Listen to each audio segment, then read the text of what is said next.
Welcome back to When Harry Met Board Games, where we feed our people with relatable content, and our victory condition is your satisfaction. I'm Harry, and before we go any further, please don't forget to subscribe to our channel and click on that bell notification. That way, when we are doing our thing, YouTube lets you know. Also, check in the description for a link to our Patreon account and see how you can support this channel. Today, we have another episode of Special Delivery, my huge board game haul, and we've got a few packs here to open for you all. So let's start here with perhaps the biggest box on this table, and let's see what wonderful surprise I have in store for today.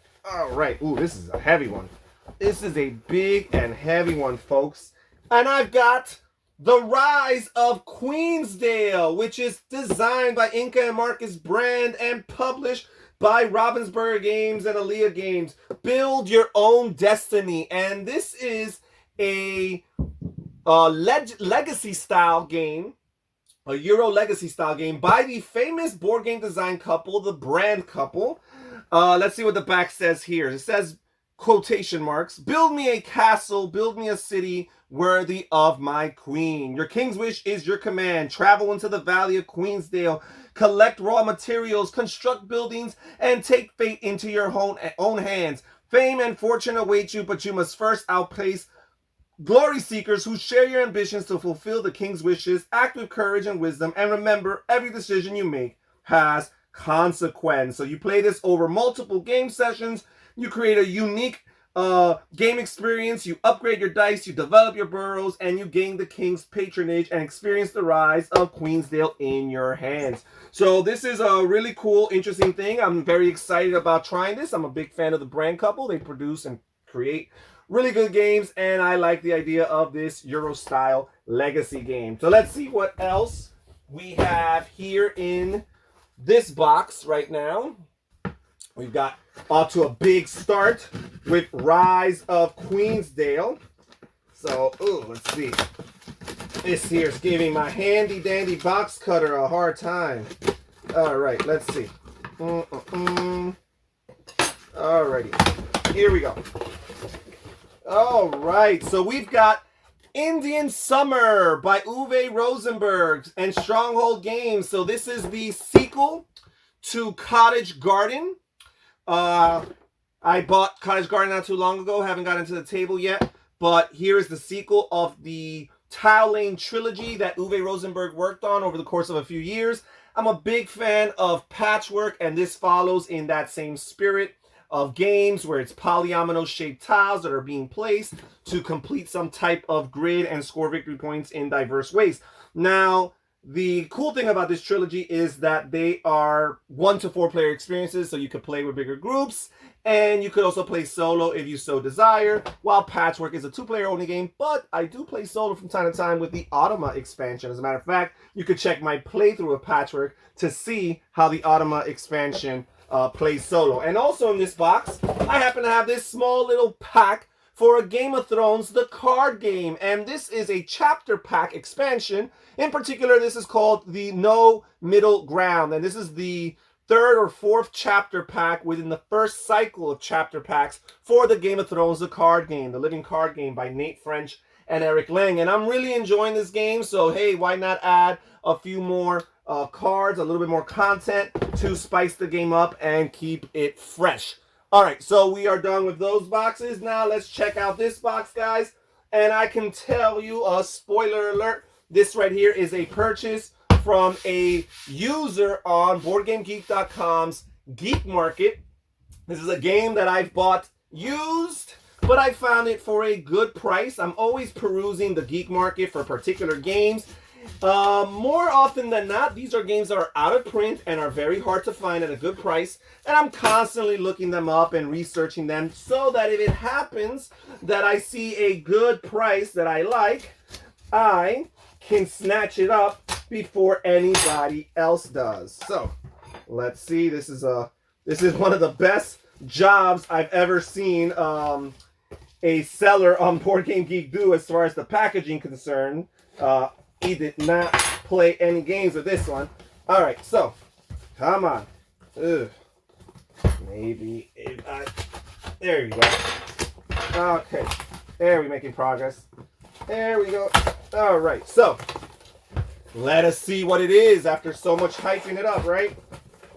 All right, so we've got here Arkham Horror, the Dunwich Horror expansion. So this is a game within the Cthulhu mythos, Lovecraftian theme universe, especially in particular in Fantasy Flight's Arkham Horror Files line of games. And this is the original game. Well, it's the second edition. There was an older edition back in the 80s. But this is the original game that really brought attention to all this lineage of Cthulhu and Lovecraftian themed games that have just become so popular, especially for Fantasy Flight.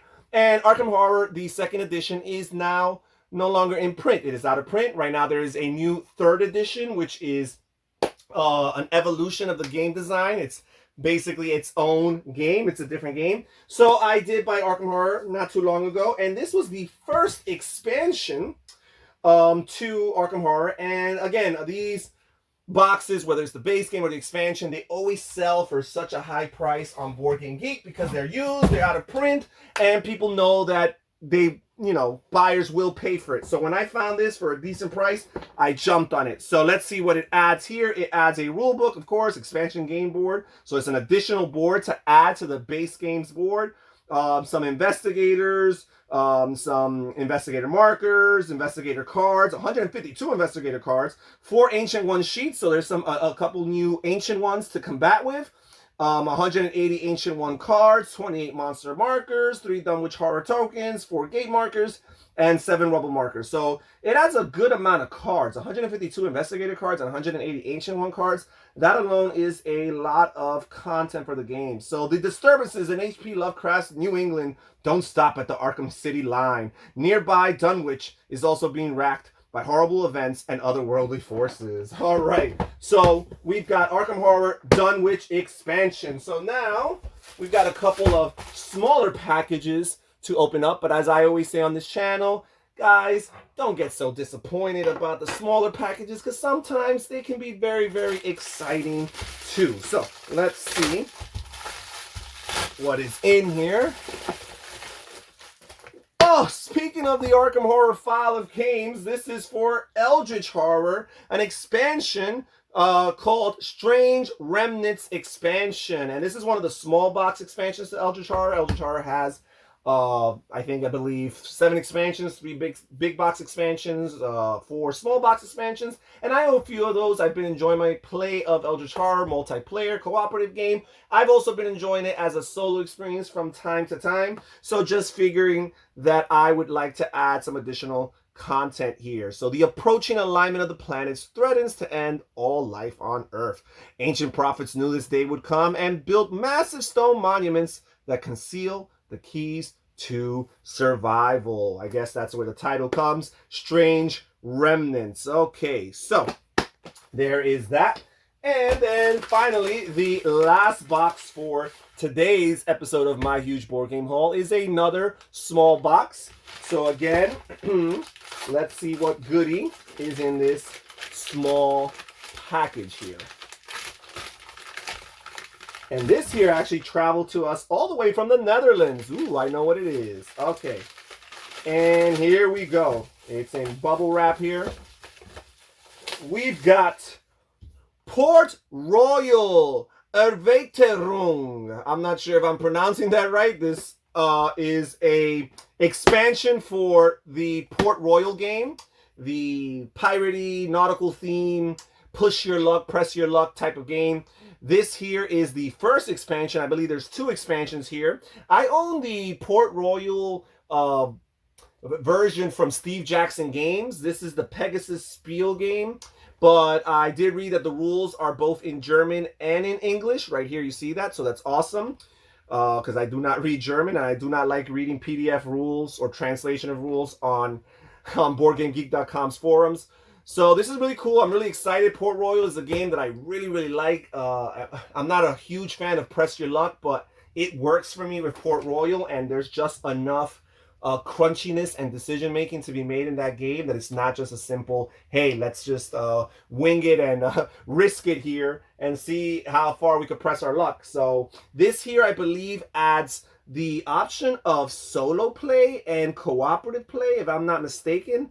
I'm pretty sure it adds cooperative play, and I'm sure there's some way of turning that into solo play.